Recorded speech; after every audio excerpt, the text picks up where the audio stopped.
अस्सलाम वालेकुम व्यूअर्स, मैं हूं समीना पाशा। उम्मीद है आप लोग खैरियत से होंगे। व्यूअर्स, कुछ आम खबरें और अपडेट्स लेकर इस व्लॉग में आपके सामने हाजिर है जनाब। आज आपको एक तो बताएंगे एक मुलाकात का हाल अहवाल जो कि आज हुई एक कुछ सीनियर सहाफ़ियों की, और साथ में साबिक सदर आरिफ अलवी साहब इस मुलाकात में मौजूद थे। तो उनसे कुछ गुफ्तगू हुई मुल्क की हालात के ऊपर, सियासत के ऊपर। तो इसके ऊपर आपसे कुछ चीज़ें इनसाइड इन्फॉर्मेशन शेयर करेंगे। वैसे तो इसके बाद एक प्रेस टॉक भी हुई जिसमें उन्होंने फॉर्मली खुद भी बहुत सारी चीज़ों के जवाब दे दिए, लेकिन कुछ चीज़ें ऐसी हैं जिसको आउट ऑफ कॉन्टेक्स्ट भी वैसे डिस्कस किया जा रहा है। और उन्होंने इस मुलाकात का मकसद क्या बताया, इसके ऊपर भी बात करेंगे। तो उसके बाद आगे बढ़ेंगे तो जनाब IMF का एक जायज़ा मिशन इस वक्त मौजूद है मुल्क के अंदर, जो कि पाकिस्तान की जो मौजूदा सूरत हाल है उसके हवाले से एक जायज़ा लेने के लिए आया हुआ है। यानी अभी जो मिशन मौजूद है उससे पहले एक रिपोर्ट आ चुकी है IMF की। इस सारे तनाजुर में क्या नज़र आ रहा है इसके ऊपर बात करेंगे। आज माओ का आलमी दिन भी है, इसके हवाले से भी बात करेंगे। और फिर पंजाब हुकूमत ने जो गंदम की ख़रीदारी के हवाले से स्ट्रैटेजी बनाई है या आगे बनने जा रही है, इसके ऊपर भी कोई अच्छी खबरें नहीं है किसानों के लिए, तो इस पर भी थोड़ी सी बात होगी। आपसे रिक्वेस्ट है कि चैनल को सब्सक्राइब कर दें अगर अभी तक सब्सक्राइब नहीं किया। तो सबसे पहले जी बात का आगाज़ करते हैं उस मुलाकात से जिसका मैंने तस्करा किया।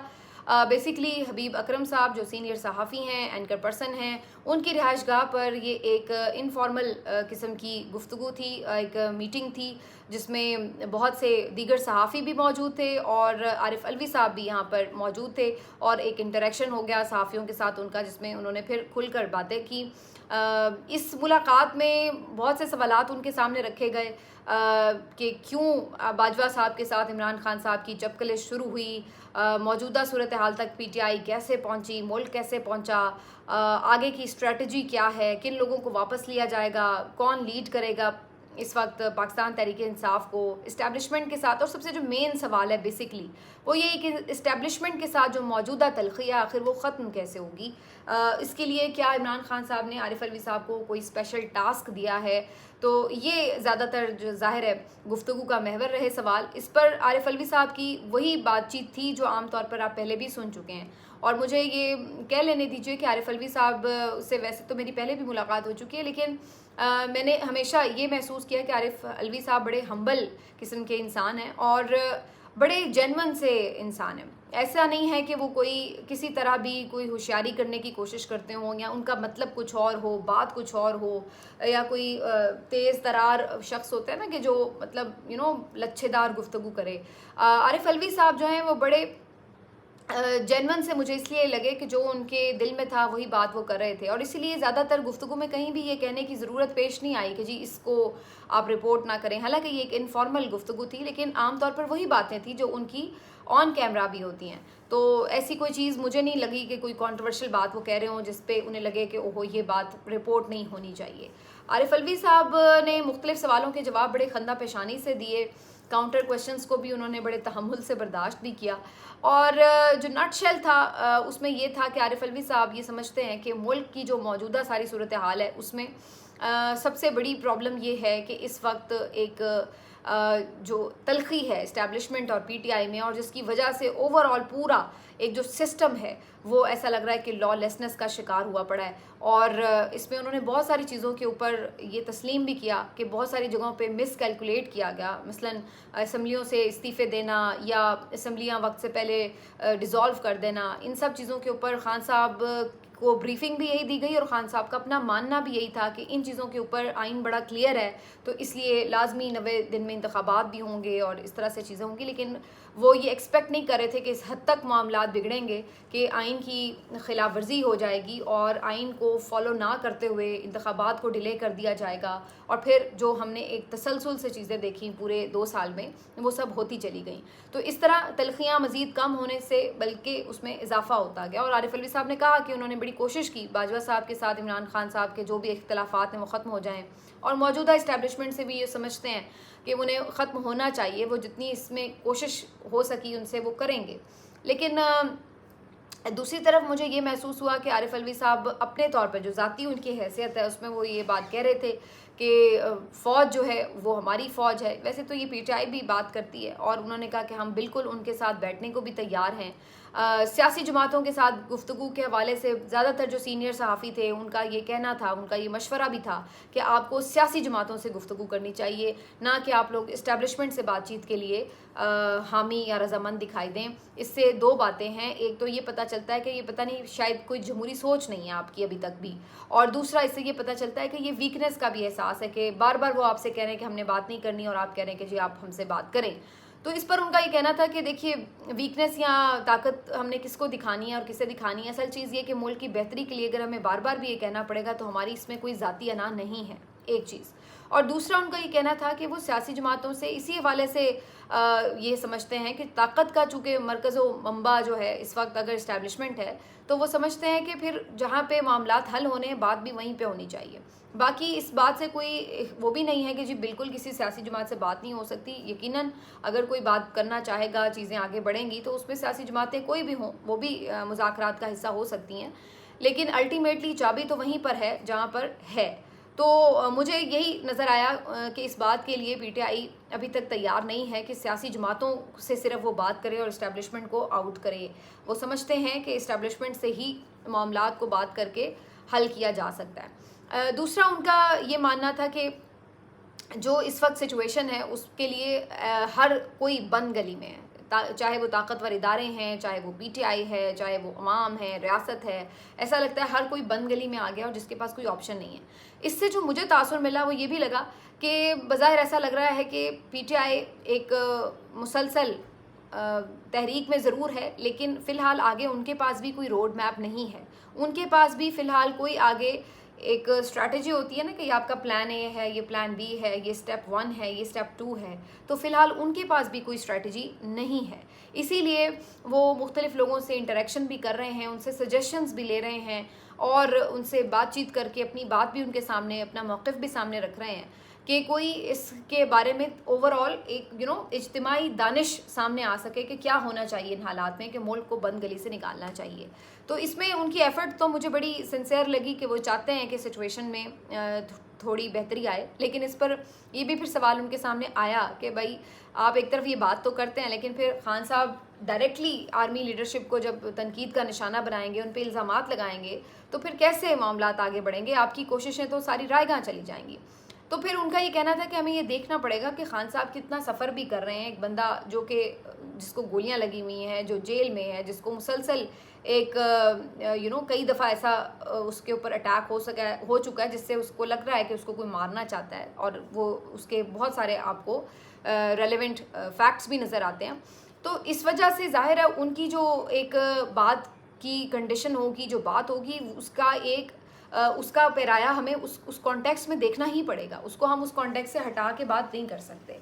तो बहरहाल जो मुझे उसमें अंदाज़ा हुआ वो ये कि फ़िलहाल पीटीआई के पास भी स्ट्रैटेजी नहीं है और उनको भी ये तो पता है कि रास्ता उनका यही है कि उन्होंने मज़ामत रखनी है, कोई डील नहीं करनी है, क्योंकि खान साहब का उन्हें पता है कि उन्होंने डील कोई नहीं करनी।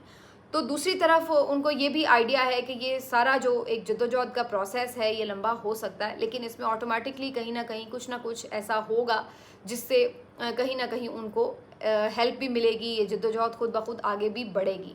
लेकिन एक चीज़ उन्होंने ये बताया कि खान साहब इस बात से कोई घबराए हुए नहीं है कि वो जेल में हैं या कोई इम्पेशेंट नहीं है, और ये ऑलमोस्ट वही बात है जो हर कोई जो उनसे मिल के आता है वो यही बात बताता है कि वो कोई उनको इस बात की बेचैनी या घबराहट नहीं है कि वो जेल में है या उससे अब वो बिल्कुल तंग पड़ गए हैं या बाहर निकलना चाहते हैं या कोई इतने डेस्परेट हैं कि जी वो चाहते हैं कि जी कोई बातचीत हो सके और ताकि वो निकल सकें। तो ये उनकी प्रायोरिटी नहीं है निकलने के हवाले से। अलबत्ता ये उनकी प्रायोरिटी ज़रूर है कि मुल्क और जो ओवरऑल पूरी सिचुएशन है पार्टी की भी, ख़वातीन के हवाले से, इन सब चीज़ों से मुल्क को आगे निकलना है और उसके लिए रास्ते तलाश किए जाएँ। भले उसमें उनका क्या किरदार हो क्या ना किरदार हो उस पर बात हो सकती है, लेकिन रास्ता ज़रूर सामने आना चाहिए। तो ये जी एक अच्छी गुफ्तगू थी आरिफ अलवी साहब से, और इसमें बाद में जो उन्होंने प्रेस टॉक की उसमें उन्होंने आज़ाद कश्मीर के हवाले से भी बात की, और उन्होंने वही बात की कि जब आप इलेक्टेड जो हुकूमत है उसके साथ छेड़छाड़ करते हैं, अक्सरियत को अक़लियत में बदलते हैं, तो वहीं से आप बेसिकली तमाम मसाइल की जड़ रख देते हैं। फिर उसके बाद फौरी उस वक्त रिएक्शन आए ना आए, कहीं ना कहीं किसी ना किसी और अंदाज से फिर रिएक्शंस भी आते हैं और फिर उसके ऊपर हम देखते हैं कि अदम इस्तेहकाम बढ़ता है। और यही वो बुनियादी बात है जो मैंने आपको पहले भी की कि शहज़ादा सलमान का दौरा हो या IMF के मामलात हों, हर कोई इस बात को पॉइंट आउट कर रहा है। जो पाकिस्तान की मदद करना भी चाहे दोस्त मुल्क, तो वो भी ये सोचने पे मजबूर है कि यार इनके मुल्क के अंदर के हालात कैसे हैं। तो हर कोई इस चीज़ को आपको पॉइंट आउट करके बता रहा है। अब IMF की जो रिसेंट रिपोर्ट आई है उसमें भी वो यही बात कर रहे हैं कि इलेक्शन से पहले जो अदम इस्तेहकाम था वो ताहाल बरकरार है। इलेक्शन के बावजूद भी उसमें कोई बेहतरी नहीं आई है। और फिर उसमें उन्होंने ये भी कहा है कि हमारा ये जायज़ा मिशन जो यहाँ पर आया ये देखेगा इस चीज़ को कि क्या जो मौजूदा हुकूमत है वो ये कैपेसिटी रखती है कि अगर उन्हें मुश्किल माशी फ़ैसले करने पड़ें तो वो कर सकें, उसका बोझ उठा सकें, उसको इम्प्लीमेंट कर सकें। क्या इनके पास ये कैपेसिटी मौजूद है? क्योंकि इस रिपोर्ट में IMF ये भी लिख रहा है कि इस वक्त अगर हम इलेक्शन की सूरत हाल की बात करें तो उसमें जो आज़ाद उम्मीदवार हैं जो कि पाकिस्तान तहरीक इंसाफ के हिमायत याफ्ता उम्मीदवार थे, उन्होंने बाकी तमाम जो ग्रुप्स हैं पार्लियामेंट में उनसे ज़्यादा वोट लिए हैं, उनसे ज़्यादा नशस्तें ली हैं। वो ये बात मेंशन करें। वैसे अलग बात है IMF की शायद हिसाब किताब अच्छा नहीं है, उन्हें शायद DGISPR से हिसाब किताब सीखना चाहिए। वो तो कह रहे थे कि बहुत कम वोट पड़ा है, जो PTI है उनको तो सिर्फ 7% वोट पड़ा है और ज़्यादातर वोट तो उनके अगेंस्ट पड़ा है। लेकिन IMF कह रहा था कि जी सबसे ज़्यादा वोट पार्लियामेंट में PTI को मिला है। उसके बाद उन्होंने तो खैर ये भी कहा था कि जी मुल्क में अब इस्तेहकाम आ रहा है, लेकिन सॉरी टू से जो बाकी लोग हैं शायद आपकी इस बात से इत्तेफाक नहीं कर रहे हैं। IMF ने भी कहा है कि आपके मुल्क में स्टिल अदम इस्तेहकाम मौजूद है और शहजादा बिन सलमान साहब का दौरा नहीं हो पा रहा, आपके बाकी लोग इन्वेस्ट नहीं कर रहे। तो ये सब चीज़ें ये बता रही हैं कि आपके मुल्क में शदीद अदम इस्तेहकाम है। और जिस पार्ट में ज़रा कम था यानी आज़ाद कश्मीर में, तो वहाँ पे भी सूरत हाल ऐसी हो चुकी है कि वहाँ पे भी एक प्रोटेस्ट जो है वो बाहर निकल आ चुका है और उसके बाद एक वहाँ पे जो एक लॉ एंड ऑर्डर की सिचुएशन है वो अपनी जगह खड़ी हुई है। तो ये आपका अदम इस्तेहकाम सारी दुनिया को नज़र आ रहा है। अब हम उस पर आंखें बंद करना चाहें या हम ये कहें कि जी नहीं हम जो कह रहे हैं हमारी बात माने, तो उससे हकीकत तो बदल नहीं जाती। हकीकत तो वहीं पे है और वो चीख चीख के आपको बता रही है कि हकीकत क्या है। तो IMF का ये हो भी जाएगा अगर मिशन मुकम्मल, हो सकता है एग्रीमेंट भी हो जाए, हो सकता है कोई इब्तदाई पैसे भी मिल जाएं, लेकिन सवाल फिर वही है कि क्या उससे पाकिस्तान के जो मईशत के मामलात हैं वो संभल जाएंगे? क्या पाकिस्तान किसी माशी गर्दाब से निकलने में कामयाब हो सकेगा? बज़ाहिर उसका जवाब अभी भी ना है। उसकी वजह क्या है? उसकी वजह वही है कि आप मज़ीद टैक्सेशन करेंगे, मज़ीद लोगों का खून निचोड़ेंगे तो और लोग तंग होकर सड़क पर ही आएंगे ना। क्या करेंगे वो? क्योंकि अभी आप फिर कमिटमेंट कर रहे हैं कि हम बिजली के बिल में इजाफा करेंगे, हम गैस की कीमत बढ़ाएंगे, हम ओवरऑल टैक्सेशन करेंगे, सब्सिडीज़ ख़त्म करेंगे, इंडस्ट्री उससे आपकी पहले बैठी हुई है मज़ीद बैठेगी। तो ये सारा कुछ करके ये आपकी पॉलिसीज़ हैं, तो जिसके बाद आप समझ रहे हैं कि मुल्क में कोई इकोनॉमिक एक्टिविटी जनरेट होगी। कैसे जनरेट होगी? आपने कहा कि आप ज़रूरी इनकलाब लेके आएंगे, ये आपका ज़रूरी इनकलाब आया है आज कि सूरत हाल ये कि गंदम की फसल वाफर है लेकिन कोई ख़रीद नहीं रहा, ज़ाया होती फिर रही है, किसान रो रहा है, उगा के रो रहा है। और उसके बाद आगे की खबर ये है कि जी पंजाब हुकूमत ये सुना रही है कि जी आइंदा से हमने ख़रीदारी करनी ही नहीं है सरकारी सतह पर गंदम की। तो यानी आप बेसिकली किसानों को ये मैसेज दे रहे हैं कि भाई अगले साल आपको गंदम लगाने की कोई ज़रूरत नहीं है, क्योंकि आप गंदम भी लगाएंगे, आपको सब्सिडी भी नहीं मिलेगी, आपको महंगी खाद भी मिलेगी, आपको महंगी बिजली भी मिलेगी। उसके बाद जब सब कुछ करने के बाद आप गंदम उगा चुके होंगे तो फिर उसके बाद आपकी गंदम कोई ख़रीदेगा भी नहीं, तो लिहाजा आपको ज़रूरत ही नहीं गंदम उगाने की। मुल्क में इस वक्त आप देखिए सूरत हाल क्या है। सबसे बड़ा एक जो मईशत में हमारा एक और जो बड़ा मसला है वो हमारी फूड सिक्योरिटी भी है। हमें तो अपनी हर चीज़ बाहर से मंगवानी पड़ती है। तो एक चीज़ जो हम कर सकते हैं कि कम से कम फूड सिक्योरिटी अपने मुल्क की हम अगर इंश्योर कर लें, कैसे कि कम से कम हमारा एक ज़रूरी मुल्क है, कम से कम हम अपना खाना पीना ही पूरा कर सकें। और यहाँ पर हम उल्टा उसको इनकरेज करने के बजाय डिस्करेज कर रहे हैं। छोटे छोटे हम थे, बचपन से हम पढ़ते आ रहे हैं कि पाकिस्तान एक ज़रूरी मुल्क है। तो होना ये चाहिए कि जो हमारे पास अपनी प्रोडक्शन है खाने पीने के हिसाब से कम ज़राअत से कम जो चीज़ें हम प्रोड्यूस कर सकते हैं वो इतनी हों कि वो हमारे लिए भी नफ़ हो और हम उसको बाकायदा एक्सपोर्ट कर रहे हों। और हमारे पास सूरत हाल ये है कि हमारे पास अगर ज़्यादा चीज़ आ गई है हमसे संभाली भी नहीं जा रही, और आइंदा हम उन्हें डिस्करेज कर रहे हैं कि भाई आपने दोबारा ऐसी गलती नहीं करनी कि इतनी गंदम उगा लो।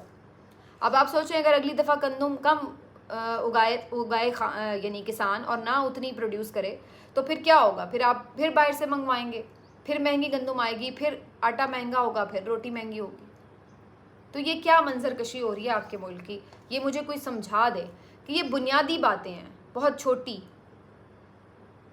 तो इसके ऊपर बजाय इसके कि संजीदगी से ये गौर किया जाए, उल्टा धमकियों का ही सिलसिला ख़त्म नहीं हो रहा, उल्टा तानेबाजियाँ ही नहीं ख़त्म हो रही, उल्टा हम एक दूसरे को मुल्क दुश्मन साबित करने में तुले बैठे हैं।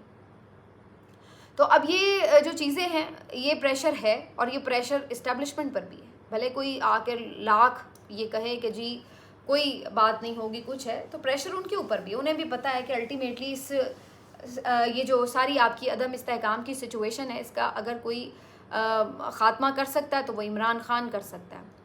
वो इसी बात में पिन्हा है कि आपकी बातचीत हो, वही इस बात की गारंटी है कि आपके मुल्क में अदम इस्तेहकाम का ख़ात्मा हो।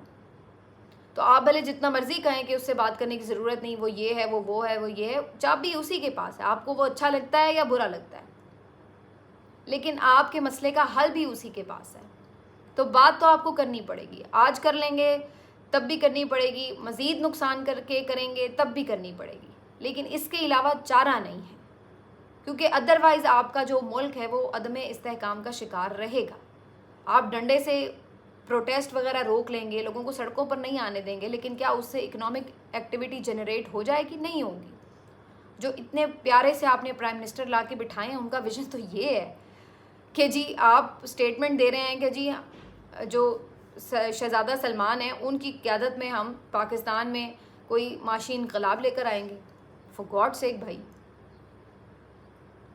मतलब ठीक है, आप दूसरे बंदे को ऑब्लाइज करते हैं, उसको आप कहते हैं, इनकरेज भी करते हैं, उसकी जो अगर एक्सपर्टीज़ हैं उसको आप एडमायर भी करते हैं, ठीक हो गया।